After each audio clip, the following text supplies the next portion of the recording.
Over the last few weeks, I have been consuming everything that has to do with Jujutsu Kaisen. And lo and behold, come to find out they actually have a fighting game for it coming out very soon. Now, on this channel, if you guys have been watching me for quite some time or you're very new to the channel, we used to cover fighting games a lot, all kinds of different ones, between Smash, Dragon Ball FighterZ, Injustice, any type of fighting game, we used to cover it. However, Arena Fighters was never really, or hasn't really been within my genre. It's something that I haven't really played since, I don't know, Ultimate Ninja Storm 2. And I kind of fell off of it because the gameplay loop of Arena Fighters, especially within the anime games world, has kind of felt a little repetitive. Now, Demon Slayer 2-3 years ago came out, Hinokami Chronicles, and that looked amazing. I think that was probably the best looking, or probably is the best looking anime arena fighting game that we've ever had. At least until maybe Tenkaichi 4 drops. What is it called? What is it? Sparking Zero. Whatever that drops, however it looks, we will be deciding on that. But Jujutsu Kaisen actually has a game coming out. For those that don't know, it's called Jujutsu Kaisen Cursed Clash. And interestingly enough, it is a 2v2 arena fighting game with a twist, where the gameplay loop is very similar to that of Final Fantasy Dissidia series. Now, Dissidia 1 and 2, when it first came out, it was a 1v1 fighting game.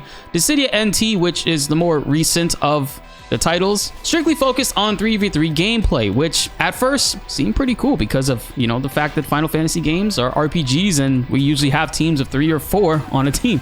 But in a fighting game, it wasn't exactly that much fun. But the system in itself worked in a way where as you attacked enemies, you built up bravery points. You do that with your regular attacks. And with the square button or the bravery attack button, you can apply that damage number that you've built up to deplete the enemy's health. That's how you basically won. You attacked with one button. I forget what it was. Let's just say circle. You attack with the circle button, and then you apply all the damage you've built up with the square or the bravery attack button.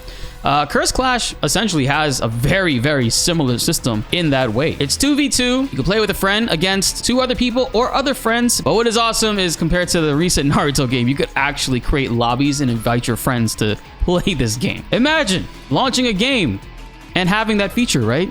Now, looking at the game, I'm not gonna lie, compared to Hinokami Chronicles, which is obviously the I guess the peak, you would say, of the way visuals would look in an anime arena fighting game, the visuals aren't that amazing in Jujutsu Kaisen Cursed Clash. However, the gameplay does look fun. Outside of the fact that early gameplay footage shows people utilizing the same 3 or 4 hit combo buttons over and over again, I'm pretty sure there will be more elements to that, and also combining different tag combos on top of that with your teammate. I mean, all the footage we've been seeing is very early stuff. Not a lot of people have been able to get their hands on this game. I think some Comic-Cons people were able to do it, and more recently New York Comic-Con, which I was at, but I had no idea this game was there. Had I known, I would have been in line. But essentially, you attack enemies, you build up your cursed energy on the bottom left, and you use another button to distribute that cursed energy, and that is how you inflict damage on the enemies. Each team has 4 stocks, so you don't have to eliminate them 4 times each. You could actually eliminate one player 4 times, which is kind of crazy. You could just jump them if you're able to, but each team shares their 4 stocks. So you can kill one person 3 times and another person 1 time in order to win. Or it can go to time, and whoever has the most amount of stocks left over will win. I do wonder if they have an overtime element where, depending on how much damage has been dealt, the tied stocks the winner will be selected amongst that, or will there be an actual overtime where you play another round with 1 stock each, and whoever gets depleted first loses. We'll have to see more on that. I haven't seen any overtime details for this game. Right now, the roster consists of 16 characters, and there will be DLC. They've already confirmed there's going to be DLC adding to the game later on. Right now, I mean, we have Itadori, Megumi, Nobara, Gojo, Sukuna, Maki, Inumaki, Panda, Todo, Jogo, Hanami, Nanami. Kind of rhyming right there. It's kind of it's pretty funny. Maito. I don't remember how to say this dude's name, but it's the 2 brothers that Nobara and Yuji, they clap their cheeks on the highway. Their older brother is Choso. Yuta from the movie, and he's been missing in the anime. And the main villain, Suguru Geto, one of my favorite characters, and he's voiced by Cloud Stripe's voice actor. 16 characters in the base roster right here, and I will be making more videos on this if you guys are interested. So stay tuned for all of that, and hit that subscribe button and that notification bell to stay in the loop, while also helping to raise that 38% only subbed even higher.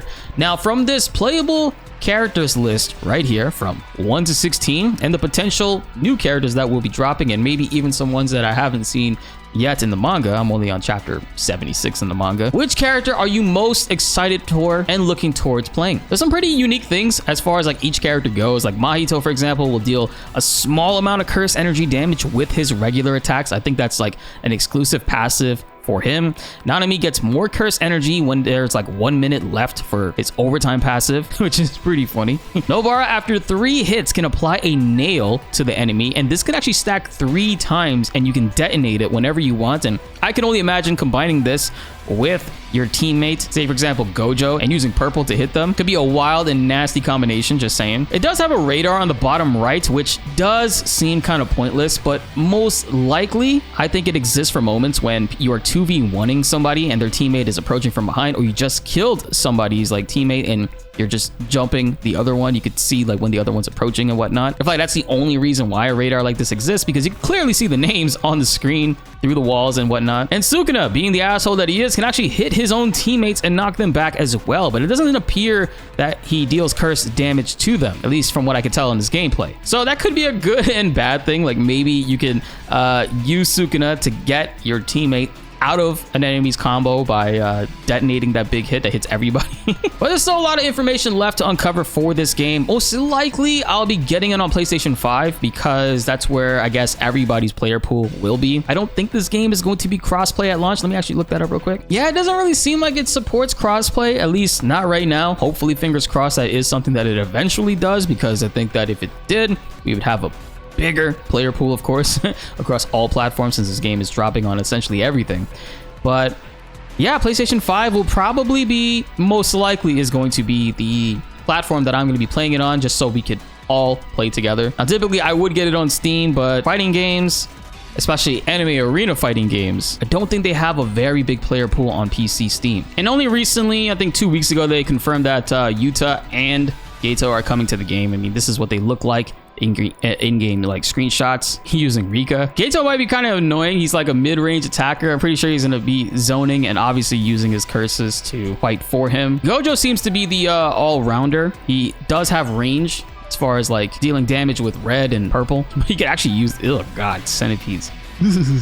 That shit is gross. One character that I am absolutely excited for and really looking forward to is Toji. Toji is going to definitely be DLC. He's not included in this base roster, but if you look right here at the end of all the trailers for Jujutsu Kaisen Cursed Clash, they tell you what you can get and what is also coming for the game. With the deluxe edition, I mean, you're getting the base game, and DLC is coming with which is the hidden inventory and premature death arc, which is the flashback, so to speak, of Gojo and Geto when they were younger and dealing with Toji. Also, aside from the deluxe edition, there's also an ultimate edition, which does come with art book, soundtrack, DLC, the ending theme 1 outfits. That's pretty sick. I'm definitely getting this. Specifically, I'm getting this for Megumi. And as of right now, I mean, the show is coming to an end with the Shibuya arc. I think they have about like 2 or 3 more episodes left for that at the time of recording this. So you can definitely see there being DLC for that. I mean, the hidden inventory one will probably have like skins for younger Gojo and Geto, on top of having Toji as a character. Shibuya is definitely going to be featuring Chozo. I can only imagine will be one of the DLC characters, one of the many DLC characters added into that. I'm really excited for this for many things. Obviously, I'm really into the show right now and I've been reading the manga, but mostly so that we could actually play a multiplayer game again on the channel.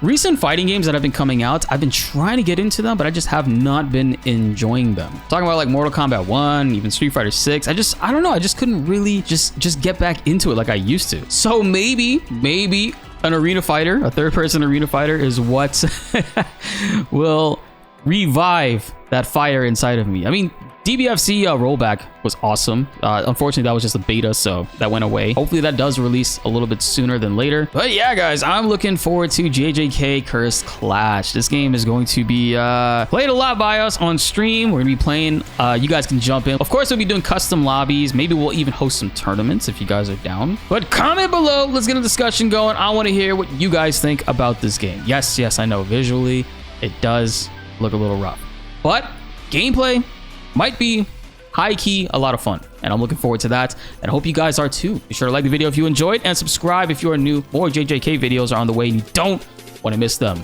My name is BltzZ, and thanks for watching.